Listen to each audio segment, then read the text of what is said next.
What's up guys, Kyle here again, and today is FAQ'N Friday. First off, before we jump into your guys' questions for this week, I just wanted to say a huge thank you to you guys. I got a massive response on the financial advice, financial discipline video that I had mentioned in my last FAQ'N Friday episode. A lot of you guys really wanted to see that thing. So again, I'm gonna go ahead, re-record that this week. Make sure I do it right, make sure that it's very well put together, clear and concise for you guys so you get the most out of it that you possibly can. And I will definitely put that video out for you guys. Again, thanks so much for dropping those comments down in the comment section. Let me know that that's what you guys want to see. Greatly helps me out. I'm glad you're interested in that content and all my other content. And with that out of the way, let's go ahead and jump into the questions. Okay guys, first question for this week comes from my man, Nick Harper, and he asks, I know you have some awesome amp recommendations, but how about pickups? I swear it's harder shopping for pickups than it is for any other gear. Thinking of giving DiMarzio Deactivators or Deactivator X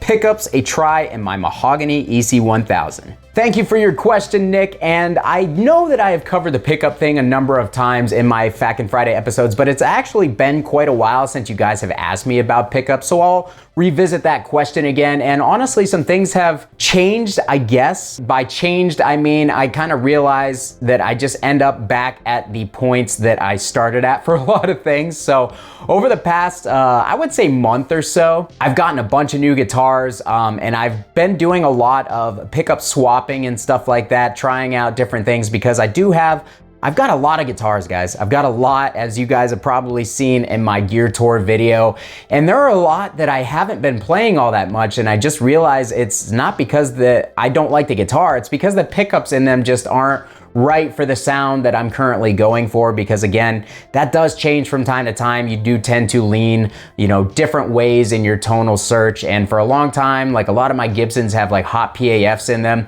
and I still love those pickups, but I'm kind of gravitating a little bit more towards more modern pickups as of late. That's just, that's been the sound that's been hitting my ear correctly lately, I guess, without a better way to put it. So yeah, as far as my current favorite pickups, I have recommended the Duncan Alpha Omega many times. I really love the Alpha Omega set. That's the Mark Holcomb signature set. That's a really good sounding modern pickup set that isn't too like clanky or nasally in the mids. Like the Duncan Nazgul is a pickup that I really wanted to like, but overall it just got really annoying in the upper mid frequencies. It got kind of like this weird clanky, kind of like a thin stringy thing going on in the upper mids, and I just didn't like it. I feel like the Omega kind of takes that pickup, dials it back a notch, it lowers the output, it gives it more clarity, and it also kind of smooths that mid hump out and tightens the pickup a little bit more, so that pickup is very tight, it's very clear, and it's got a pronounced mid-range, but not in a way that's like annoying or grating on the ears. It's just a really smooth, really good sounding pickup, and that is actually the bridge pickup that I use for the Bushido Code full-length album that we recorded. I threw that pickup set in my Gibson Les Paul Faded, and I was super happy with the tone that we got on that, so I think it came out really good. That is one of my favorite pickups at the moment. I've also mentioned before, I really like the Duncan Full Shred, but it depends on the guitar and it depends on what amps I'm playing, because that one is a little bit relaxed in the mids, but in the right guitar, it sounds fantastic. That's also a very clear, very tight pickup. And I'm kind of going back to my roots lately where I'm really liking Duncan JBs in the right guitar. This weekend, I actually put a Duncan Distortion in my Balaguer Typhon that I have because my band Human Animal went to the studio to record 4 new tracks, and Human Animal just has kind of like a more classic punk rock hardcore sound to it. My other guitarist Adam uses an Explorer with the Gibson 500T in it, and I really do like the Balaguer Hypernova pickups that are in my Typhons, but they are a bit too modern for the sound that I was wanting to get in the studio this weekend. So I went ahead and I swapped the bridge pickup of my Silverburst Titan out, and I swapped in a Duncan Distortion into that guitar. I've had it sitting around for forever, and I just forgot how much I love that pickup, how good that pickup sounds, and it's probably gonna stay in that guitar for a while to come just because it sat with the guitar really nicely and it sounds really good in there. But yeah, the Duncan Distortion is a classic, guys. Don't sleep on that. Try to steer you away away from common choices. I'm telling you just to do what makes you happy. Go after the tone that makes you happy. If you want to search something that's very individualistic, you know, very unique to yourself, go ahead and do that. I went on that search for a really, really long time, and I found things that I definitely liked that are definitely different from your standard 5150, you know, Mesa cab combination, but at the same time, I still love 5150 Mesa and Mesa combinations. Like, I still love all the things that I used to love, and they sound good, and a lot of people use them for a reason. And same with the Duncan Distortion, same with the Duncan JB. Those are classic pickups for the metal and the hardcore and the thrash thing because they sound really good for that stuff. So the JB is a great option. The Duncan Distortion is a great option. And on top of those things, the Gibson 498T and 500T are two of my favorite pickups in the world. Those pickups were supposed to be like Gibson's modern series, their modern takes on, you know, classic pickups. I guess I hear the 498T kind of being like a hot PAF type thing with a little bit more modernized voicing. 500T is just like a really hot ceramic pickup, you know, triple magnet ceramic pickup, but I love both of those pickups. Now, I would love to get a little bit more clarity out of them, but they just have a specific grit and a specific voicing to them that I absolutely love. And every time I throw one of those in a guitar, it just feels like home all over again. So yeah, how many did I name so far? The Alpha Omega, really like that as far as the modern stuff goes. The Full Shred can be a fairly modern sounding pickup, and it goes really good in the right guitar. JB and Distortion are great classic offerings. As far as Gibson pickups, I really like the 498T in the bridge. I like the 500T in the bridge. Another pickup that I recently remembered that I really enjoy is the Lace Dissonant Aggressor. That's the Bill Kelleher signature. Now, I believe that is now the D3 because Bill Kelleher has left Lace as a signature artist, so they rebranded it as the Lace D3. But man, that pickup sounds amazing. I threw one of those in my Edwards Les Paul Custom that I just got and forgot how good that thing is. And honestly, the Balaguer pickups have been absolutely fantastic. Now, I pulled that Hypernova out of the one Typhon just because, like I said, I was going for a little bit more of a classic voicing, but that pickup is incredible. I've talked about it many times in my videos. It's just a really clear, really tight, precise sounding pickup. But it doesn't sound thin. It's very well balanced. It's a very smooth pickup. And overall, I really enjoy it. I have one in my white Typhon and it's gonna stay there. And then the other one that I pulled out of my Silver Burst Typhon, I'll throw that into something else and be happy to do that because it sounds really good. It actually reminds me a good bit of the Duncan Omega pickup that I love so much in the bridge of my Les Paul Faded. It has a very similar voicing. It's got a very similar EQ curve and it's just a great pickup. And then I've got the Evergreens and my Balaguer Espada. I just threw a set of ferrules into my EC1000 and all three pickups have been very impressive right off the bat. And the number one thing that I notice out of them is string clarity, and all three pickups are very, very clear, and all three pickups are very balanced. None of the EQ stuff is going out of whack or anything. So I know a lot of people don't look at Balaguer for their you know, in-house USA pickups or whatever, but I can tell you that they honestly deliver the goods in spades, and I'm happy to have them in the guitars that I have them in. So yeah, as far as your question on the DiMarzio Deactivators and Activator X, I haven't tried them. I can't give you an opinion. To be honest, I don't really like EMGs, and they're supposed to be passive versions of EMGs, man. So, you know, me, I probably wouldn't gravitate towards those. I do have a couple sets of the DiMarzio Titans, which are the Jake Bowen signatures. And I actually really like those pickups for the downtune stuff because they're very tight, very modern and aggressive sounding pickups. But as far as the ones that you mentioned, I have no experience, so I apologize, man. But as always, it's best to try them for yourself and see what you think, because there have been a lot of pickups that on paper I thought I would absolutely love, and then once I installed them in a guitar, I was very disappointed. So only you will be able to figure that out, my man, and I hope that you find something you like. Next question comes from my man Pip Priss, and he says, question for the next FAQ'N Friday. You stated you do this YouTube thing for a living. Did you really mean it that way? And were you able to cancel your full-time job for YouTube? Thanks for the question, man. And I've gotten a lot of interest on this recently, and I'm just gonna address it pretty much head on. So I mentioned when it happened that I got fired from my full-time job, and that was back in July. And yes, I did get fired, and yes, I shared that detail with you guys. So when I got fired, I actually knew that it was gonna happen, and I was very okay with it because it was a very wrong situation. Somebody spoke to me in an extremely disrespectful manner, a manner that I will never allow anybody to speak to me in. So I stood up for myself, and you know what? I knew I was gonna get fired for standing up for myself, and I am 100% okay with those consequences because I'm just never gonna let somebody talk to me the way that I was spoken to there. I'm never gonna allow it, and you guys shouldn't either. But the reason that I tell you this is it's not like I got fired unexpectedly and I had no options when I got fired, so I just fell back on YouTube thinking like, oh, this is the only thing I have. No, guys, I had multiple job offers the next day, and I had people contacting me with contacts for other people within the industry that I worked in order to try and go and get hired through them. So it's not like I got fired from this job and all of a sudden like I was in a desperate scenario where I had to make my YouTube channel work because I had nothing else. No, like I chose this for a reason. I chose this because it is something that I'm really passionate about, and I really wanted to pursue it full time and just kind of see what happens with it because I'm really enjoying myself. I'm really enjoying being in the gear space. I mean, this is obviously, gear and guitars and talking to you guys about that stuff. That's my passion. It's what I love to do. And I've spent a lot of my life just working jobs that I hated, just to bring home a paycheck. And I realized how much that was pulling my quality of life down. And once the YouTube channel kind of caught a little traction as I was at my previous job, I really did start to think like in the future, like maybe this was a possibility for me to go full time on this and maybe I could make this work. And it just so happened that it happened a little quicker than I was expecting it to due to the circumstances, but at the same time, I had prepared myself for this by saving a lot of money, having a lot of money in savings, and also having an additional revenue stream outside of my full-time 8 to 5 job that I was working when I was doing the YouTube thing and starting that up last year. So I personally did not break a sweat when I got fired because I knew that I was still financially absolutely fine. I had nothing to worry about. I still made enough money on the side to pay my bills. And even if I didn't, I have a savings account to fall back on. Now, I'm not gonna give you exact numbers and everything, but a lot of you guys seem really interested in knowing how I make this work with only 10,000 subscribers. How am I possibly able to do this full time? So I will let you guys know that from July to August to September to October, I actually was not making enough from YouTube in order to cover my bills, which again is okay because I have an exterior revenue stream. And I urge pretty much everybody in life, don't put all your eggs in one basket.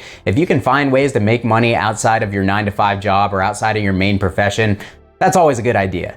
Always a good idea. So, but from YouTube alone, I definitely did not make enough to cover my bills in those first 4 months. However, from November, December, and January, I did make enough to cover my bills and actually had a little bit left over. Now, again, I'm not gonna divulge exact numbers with you guys because I think it's tacky to go that depth into finances. So one of the portions that brings me revenue from this, guys, is not only the YouTube AdSense, because the AdSense doesn't pay very much. It pays depending on how many views you get and your viewership and all that stuff. There's all sorts of stats inside YouTube once you get to that level that show you basically how you're performing and how much money that your videos are earning. And it's more than just views. Like, advertisers will literally invest in you, and certain YouTube channels get higher investments than others. For example, if you do a YouTube channel based on finances and investing and money stuff, advertisers will put more money into their advertisements for those channels. Now, doing a gear channel, it's gonna be on the lower side. It's not gonna be a lot, but even then, certain channels get more ad revenue than others because based on how your videos perform, YouTube will basically sell your ad spots for more money than other channels that don't perform as well. So therefore, my channel is performing, and this is not me bragging, this is just telling you guys, my channel is performing extremely well for how small it is, which still blows me away to this day. But it is performing well, and therefore, because I do get so many views for not having that many subscribers, I mean, my videos, guys, typically get between 3,000 to 6,000 views in the first 24 hours. That's a lot for a channel of this size. And again, I thank you guys over and over again because you guys watching this channel are what makes it successful on top of me making this video. So thank you guys so much. But it's not cut and dry. It's not, you get this many views, you get this much money. No, there are people out there who try to tell you that there is a simple way to calculate how much that you make or how much a YouTuber makes from their views, and it's not accurate. I've watched a couple people try to explain it, and it really is a very complex, very complicated thing. Now, I don't dive deep into the numbers. I just make the content that I do because it's the content that I enjoy making, and it's the content that you guys obviously enjoy viewing, and that just so happens to get me a better CPM or a better investment from advertisers on my videos. Now on top of that, there is also my Sweetwater affiliate link that I put at the end of every one of my videos and ask you guys to click on that. I actually earn a decent amount from that every month, and it made up the gap in November, December, and January between my Google AdSense in order for me to cover all of my bills. And again, I have to thank Fluff for that because he is the one who got me hooked up with Sweetwater. So Fluff, you are the man. Thank you so much for your help in this YouTube journey. He has been such a great mentor to me, but he's also gotten me hooked up with a couple of companies and stuck his neck out for me. So I very much appreciate it. But that Sweetwater revenue literally bridges the gap for me to cover my bills every month. Now, here's one thing that a lot of people will not take into account. I keep my monthly bills low, and I always have. I've gone out of my way for a long time to basically minimize my monthly costs because a lot of people end up throwing money away on silly things and they don't realize how much they throw away. So like my one car is completely paid off. I have a 2010 Nissan Altima that's been paid off for quite a while. I have a 2020 Nissan Altima that I bought in 2020, and I put down a very large amount on that car, and I also got it with a very good interest rate. So therefore the amount of interest I'm paying on that car is virtually nothing over the course of 5 years. And that's because I paid it almost all in cash and only took out a small loan on the balance of the car just to basically have something on my credit report for the next 5 years. So therefore my car payments are extremely low. My interest on those car payments are extremely low. I don't go out to eat that often. It's not that I don't enjoy it. It's just, it adds up. A lot of people eat out multiple times a week, and man, does that add up really, really quick. So my grocery bill is low. My internet bill is low because I negotiate it with my internet provider, and when it gets too high, I'll switch to another internet provider and bring it back down. I don't have cable TV. I don't have a lot of streaming services because I don't use them. A lot of people pay for like streaming services and they don't use them. They pay for PlayStation Plus and Xbox Live and Netflix and Hulu and Peacock and all sorts of other stuff. And a lot of the times they won't even use them at all. And it's just money coming out of their bank account that's just disappearing.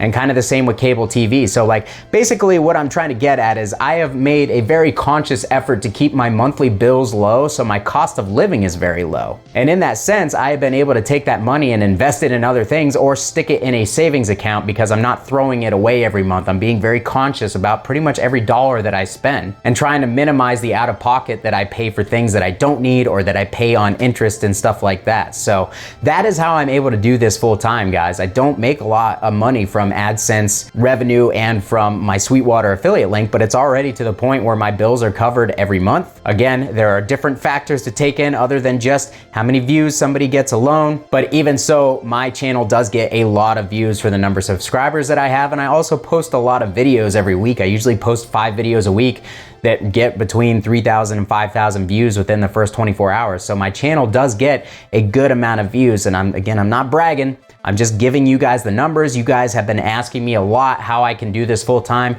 but I worked really hard at this, guys. I worked really hard at upping my production value. I worked really hard at creating content that you guys like, taking advice, taking criticism from you guys in order to improve my videos to make them as good as I can for you guys. I did a lot of research about YouTube when I first started, so there's a lot that goes into this. It's a lot more than just throwing up a cell phone camera and recording whatever's on your mind at the time. Like, this is very carefully planned. I put a lot of effort into making good quality videos, not only visually, but good audio videos, and just being an honest guy. I think that's gonna pay off in the long run is not selling myself to companies in order to get stuff to make content. 95% of the stuff that you see on this channel is stuff that I funded myself, and I'm okay with that because I don't owe anything to anybody. There are definitely companies that send me their gear to review, but my stipulations are you guys have to be okay with my honest review of your product, and if you're not, then I'm not gonna do a review of it. And I have not had one company that has sent me something that was not okay with that. So anyways, I realize that this video is already running on. There's a lot of content in these first 2 questions, but yeah, I mean, you guys have asked me a lot of times, and I just wanted to kind of clear up some things about me being a full-time YouTuber because yeah, I do it full time. It was a very conscious choice for me to do it full time. It was not a last ditch effort thing. I could have gone right back into the industry I was in, making good money and being miserable like I was, but I chose to pursue happiness. I chose to pursue a career doing something that I loved, that I was passionate about. And now every day I literally get to wake up and play guitar. and play gear and try different amps and try different pedals. And seriously guys, like, you look at your life so much differently when you enjoy the thing that you get to do day after day. So I am super, super blessed. I'm super happy to say that this is what I do and say that I actually make a living off of this. It's really, really cool to me, and I'm super glad to have you guys along for the ride. And I thank everybody out there who's supporting me. Hell, I even thank the people who are trying to tear me down, because it only gives me more motivation to do what I'm doing even better. So thank you everybody who has been even a small part of this channel from the beginning. I really appreciate it. And yeah, that's my answer to that question, sort of. All right, one last question. We'll get back to the gear and not my personal crap. Fatty's World,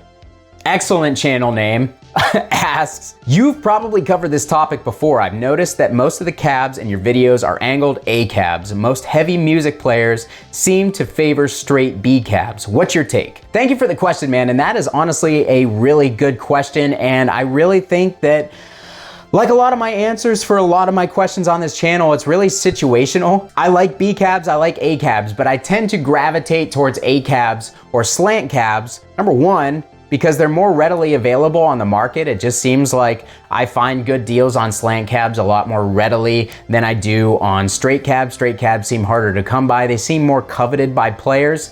Not 100% sure why that is. Maybe they just don't sell as well to begin with, and therefore the market is more saturated with slant cabs and the prices come down, and that creates this false sense of straight cabs being more coveted, more desirable, more rare, blah, blah, blah. But anyways, that's only one factor. The other factor is I like slant cabs because I play live a lot. Like, I play out with bands very frequently, and when I am playing on stage, I like to have stage volume, and I also like those speakers angled up. I can actually hear my guitar standing out front of it on a small stage, whereas a straight cab, even if it has that little slant in it like Marshall B cabs do, it's still not tilting up enough that on a smaller stage that sound's gonna be hitting your ear before it's going out into the room. So a lot of times guys will play straight cabs live, and they'll be up on a stage and they're beaming all their sound directly at the audience's head, and it's hitting them in the ass instead of hitting them in the ears. So therefore they're not dialing their tones in correctly. They're dialing their tones in too bright because those frequencies aren't getting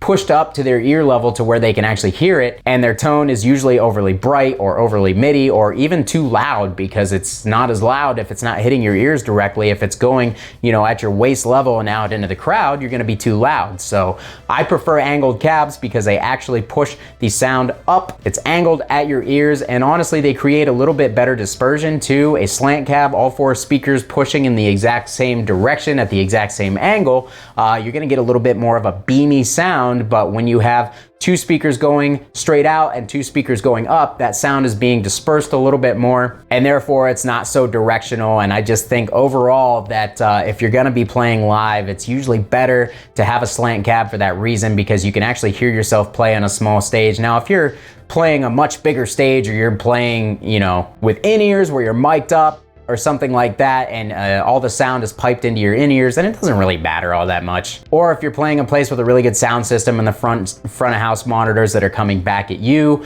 all those levels are balanced out really well, doesn't matter as much. But in my case, I play a lot of hardcore shows, and let's face it, hardcore shows aren't big anymore. They don't draw a lot of people. You're not playing at big places, you're playing because you love to do it. But in return, a lot of those places, the sound system isn't gonna be up to snuff, or you're gonna be playing on a smaller stage where you're not able to stand way out in front of your gear and see how it sounds. So therefore, slant cabs just seem to work better in those situations. But yeah, this video is already extremely long, so I'm gonna cut it right there. I thank you guys so much for your questions. I thank you for your viewership as always. Always look forward to these videos. I know I say it every time, but it is the truth. I really enjoy engaging with you guys. So yeah. Leave your questions for the next episode down in the comment section in this video. I'll try to go down there and answer them and talk to you guys, you know, in between episodes, but it's always nice to have a bunch of questions to choose from every week. So make sure to get down there, leave your questions in the comments for the next FAQ'N Friday episode. If you want to support my channel, you want to support what I do here, down in the description of this video is that Sweetwater affiliate link. Yes, it's actually very helpful. Go down there, click on that link. It costs you nothing extra, but I get a little kickback from anything that you buy from Sweetwater over the next couple of weeks just from clicking that link, so it's a great help. You can also consider becoming a member of my Patreon, like these fine people over here. That is a great way to support the channel, and I thank every one of these guys for supporting me by joining my Patreon. And with that being said, Kyle here again. I hope you guys have a fantastic weekend. It is actually my birthday on Monday, so yeah. Next time we do one of these episodes, I'll be a year older and a year balder. And yeah, I don't really know where I'm going with this, but yeah. Have a great weekend. We'll see you.